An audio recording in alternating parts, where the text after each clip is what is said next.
you're not only going to get more stuff done, but then the things that you do, you're going to realize if they were the right things. Because when we sit down at the end of the night, when we lay our head down, like, we shouldn't just be proud that we got a lot of stuff done. The goal is generally never just to get stuff done.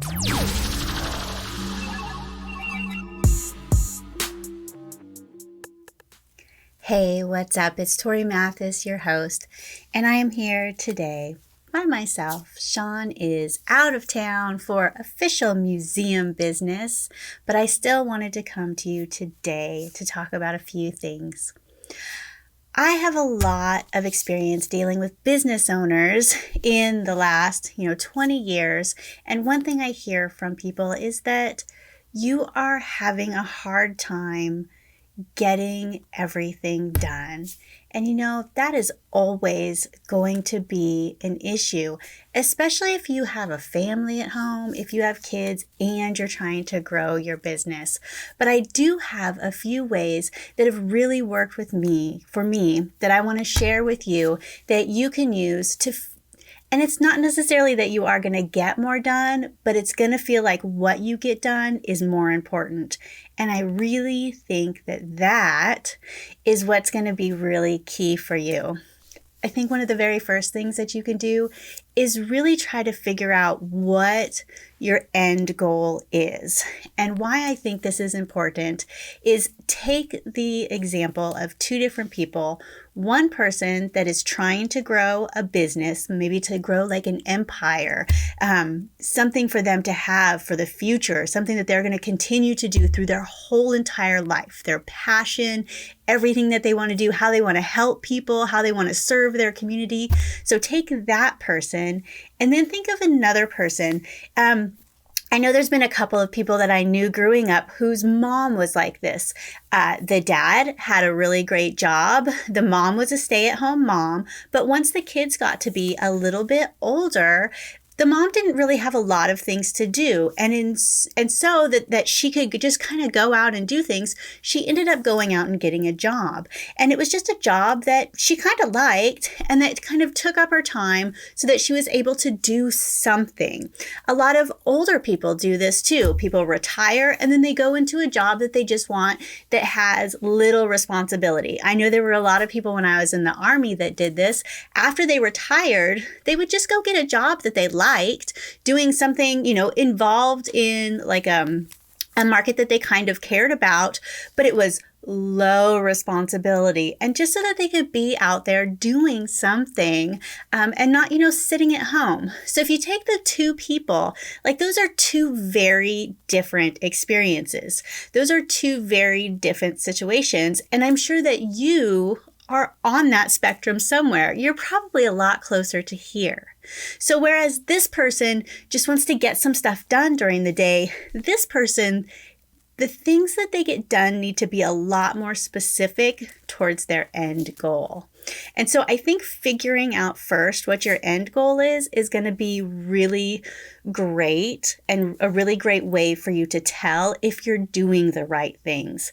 Because that's one of the most important things, is not just getting stuff done, but getting the right things done. What really works for me is I have a specific planner that I've used. It's the same planner that I've used for probably the last, I think I'm going on like year 5 now. And it's called the PA planner. It's like the personal assistant. And it's made by, I believe, a lady in the UK, and I have it shipped over, and I have replaced it every single year, and I've tried so many different planners, and this one just really works for me. And one of the things that I like is that the spread is a week spread, and then it's got columns for each day. And then on the one side, it does have one column just for a running list of to-do items. And so for me, I like to fill out all those to-do items of just things that I need to get done. They're usually not things that are super pressing, but it's just like the things I need to get done during the week. But then on the top of each day, there is a space for 3 items. And so those are like those 3 items that I have to get done. Those are like my big goals for the day. And then if I have extra time and I end up checking off more of the things on the side in my running to do, then that's fine. And a lot of times those running to do things are things that I can do like after the kids get home from school. So I need to schedule my time of like really hard, intensive, work time with no interruption while nobody else is there. Once the kids get home, like I want to pay attention to them. I want them to be able to come up and talk to me. I want to be able to, fix them a snack or, do whatever. So sometimes there's like those busy work things that I have to do. And so it's nice for me to write those things out and to have those when I can just pick off those types of things. When there's lots going on in the house, when there's things going on and I can't really super concentrate on important things, but I can still get some things done. So when I do have the time that is like my intensive work time, that's when I work on those 3 things. And sometimes it's only one thing that I really, really want to get done for the day. Like those are the things that if at the end of the night, I was like, man, I kicked ass today. It was because I got those things done. What I also do in my planner is before the week even starts, before I even transfer over any new items to my list, I write down like the things that are getting done no matter what. And that is like the kids' events, any type of appointments I have, like phone appointments or doctor's appointments or things like that. And then my gym time. So everything else has to be rearranged around those things. So those are like my key points that no matter what, those things are going to happen. And then I need to figure out a way to fit everything else in around those things. Because if I don't do that and I just like let the gym come up of like, well, if I have time today, then it's possible that it would never happen. And, we're pretty good at making sure the gym happens on most days because we schedule it in. Another thing that we do to make the gym happen is that we schedule it and have been able to schedule it around things that we already do. Like we take Riley to school and it's at the same time as we would leave to go to the gym. And so in taking Riley, we already are leaving the house, so in taking Riley to school, that already gets us out of the house. And then we just need to, rather than turn around and come home, we just need to keep going on to the gym. So kind of putting those things that are really important and wrapping them up with things that are already going to happen kind of helps that build that habit and makes it just, a non-negotiable that it's just going to happen no matter what. But I have a couple other ways that you can feel like you're getting more done and getting more of the right things done. And the first thing I have for you is to stay out of your email. That is one of the worst things that you can do, to constantly be going into your email and responding to things as they are happening. And this has always been really hard for me because I've always worked in design. And so I'm always sending things to clients and wanting a response back and wanting to act upon those things very quickly. Now, this was a lot more common like before I had kids or when the kids were really young. Because at that time, Sean worked nights or he worked, late into the evening. So it didn't matter if I answered emails on the fly or if I answered them in the evenings or even on the weekends because there was nothing else going on that it really mattered. And so at that time, pretty much all of my clients knew if they sent an email, like I was going to respond to it quickly. Even if it was like, in the evening on the weekend, I would respond because I was in that like hustle business mode that I was always doing. And I was really still trying to figure things out. These days, I really have to stay out of my email, and I try to only go in there a couple of times a day. I go in there first thing in the morning just to grab a couple of things out, and then I don't read the rest of my emails because otherwise I start dealing with other people's stuff really quickly, and that can end up taking my whole morning. And remember, my mornings have to be the time that I'm doing things that matter for me, that are moving me forward, the things that I really need to get done, and not the busy work type of things, not responding to every email or, filtering through emails to see which ones actually matter. That in itself just takes a really long time. So I try to schedule myself only to go in my emails a few times.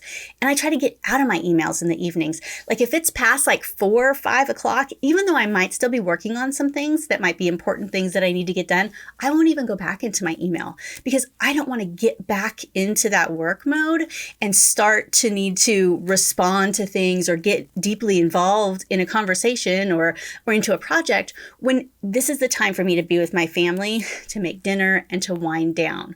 Because one thing that I've noticed for me, and I don't know if this is true for you, but if I start working, like I used to be able to work late, I could work, and once I kind of like, I get tired a little bit and then, get past that afternoon slump, I like get jazzed back up again. Like I'm ready to go, and I could totally work in the evening. I could probably work until midnight every night, and it would be no problem energy wise. However, I have noticed that it really does something to my brain.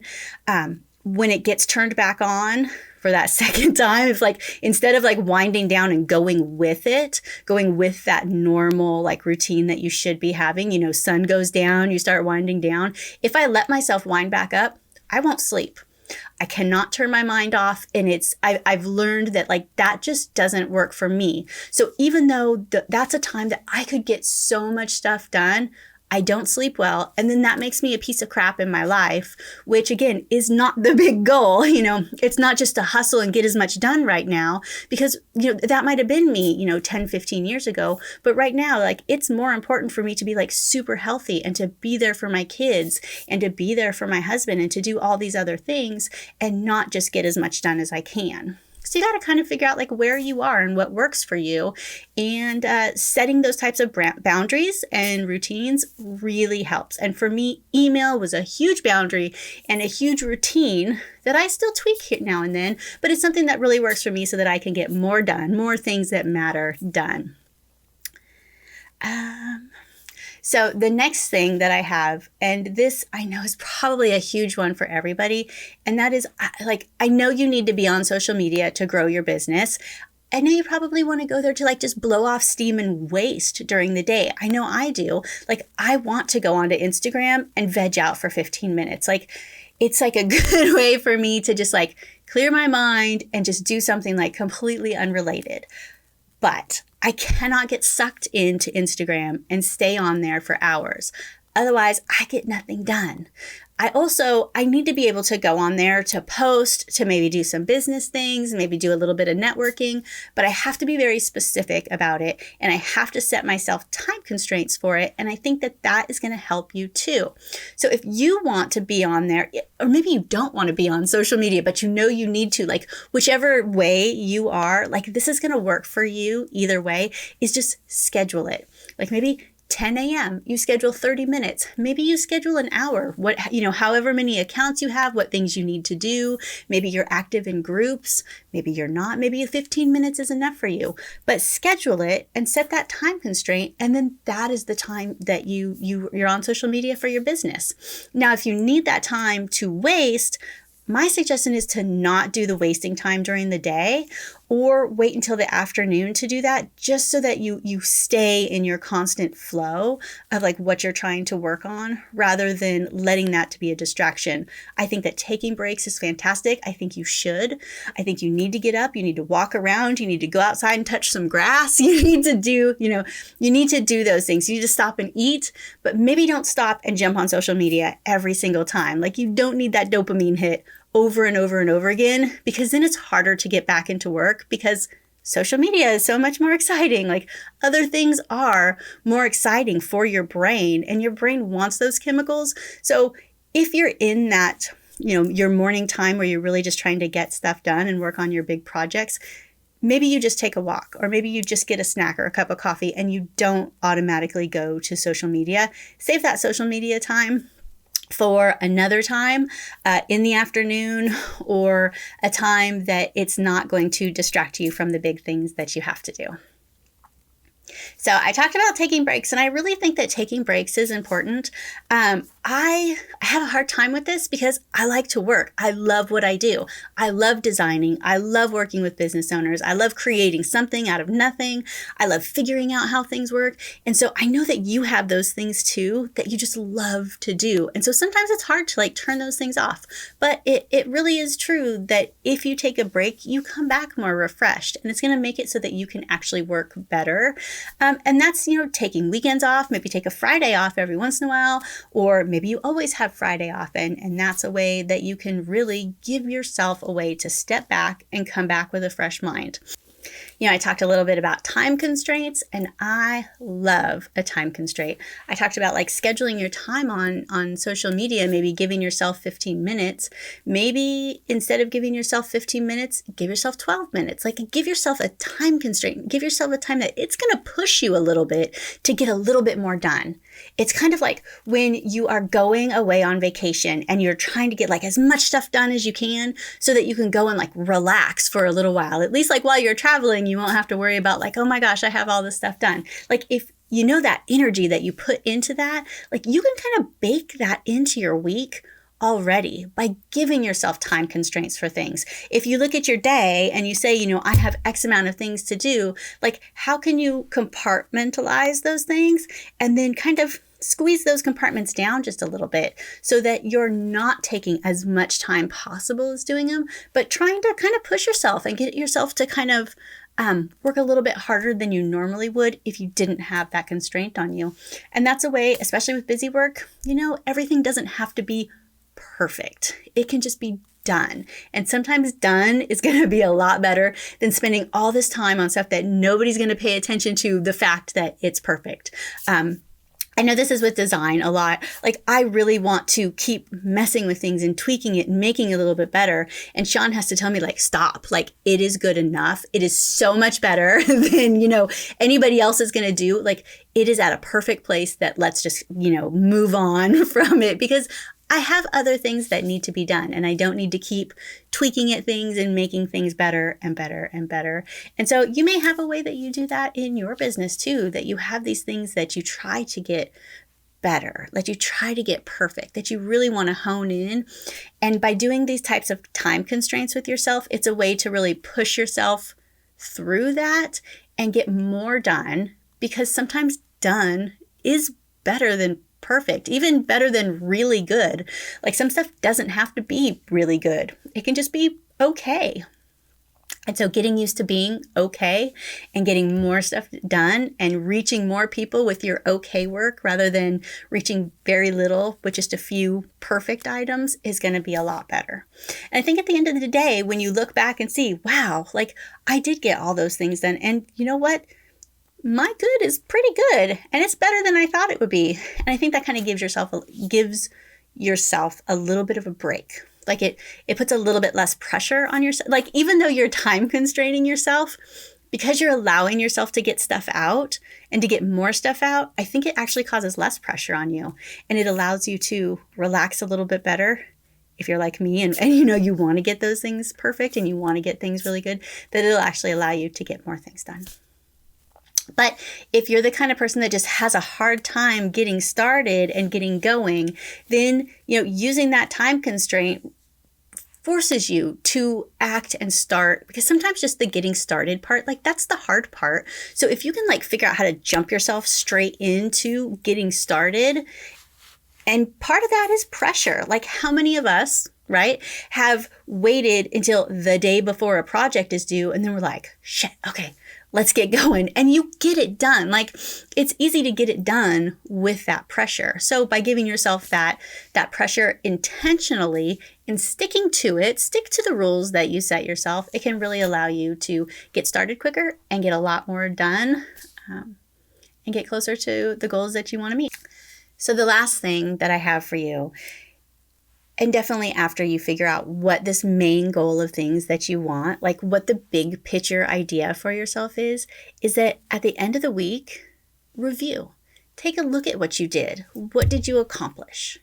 What worked? What didn't work? Like what would work if you just tweaked it just a little bit? Like what things did you do this week that maybe you realized, like, I don't need to be doing these things? How many times like we do these emails or we do these projects or we do these things and realize like, I don't have to do these. And it might be that like the thing doesn't need to be done at all, or maybe it just doesn't need to be done by you. Maybe it's these simple things that you keep doing because it's simple and it's easy for you that you could get somebody else to do. Once I got a lot of these repetitive tasks off my plate, I gave some to Sean that I trust Sean with and that I know that he would do a really great job because Sean is one that wants to do everything very quickly right away. And so if it's those types of projects, that need that, like he is fantastic at getting those done. I also have a virtual assistant that, I can give things to as well. And so these things that are repetitive and these things that I've already worked out all the details for, I found in reviewing my week, like what things that I don't need to be doing. And so every week when I look, I'm like, okay, what things here could somebody else be doing instead of me doing, so that I can be freed up and I can be doing the things that are important to that big goal that I want to get to. But you can't really figure those things out if you haven't figured out what that big goal is. So that's definitely going to be one of the first things that you do. And it's not just like, I want to make enough money to survive. Because if you really think about it, there's always going to be a little bit more than that. Because your life is more than money. Like, why do you want enough money? And then think about like where you live and what you want and where you want to go. And think about the time that you want to spend with your family, with yourself. Think about your health. Think about all the different parts of your life, because really your work is going to dictate all of those things because it's such a big chunk of your life. So if you kind of map out what each one of those things are and what you want in each one of those sections, it's going to make all of your decisions a little bit easier to make. And it's going to make this review process make a lot more sense, because then you have a target that you're going towards. And so you know what you're reviewing things towards. Like, how well did I do getting towards that target? Like, where am I off? What things do I need to do a little bit different? And I think that's going to make it, you're not only going to get more stuff done, but then the things that you do, you're going to realize if they were the right things. Because when we sit down at the end of the night, when we lay our head down, like, we shouldn't just be proud that we got a lot of stuff done.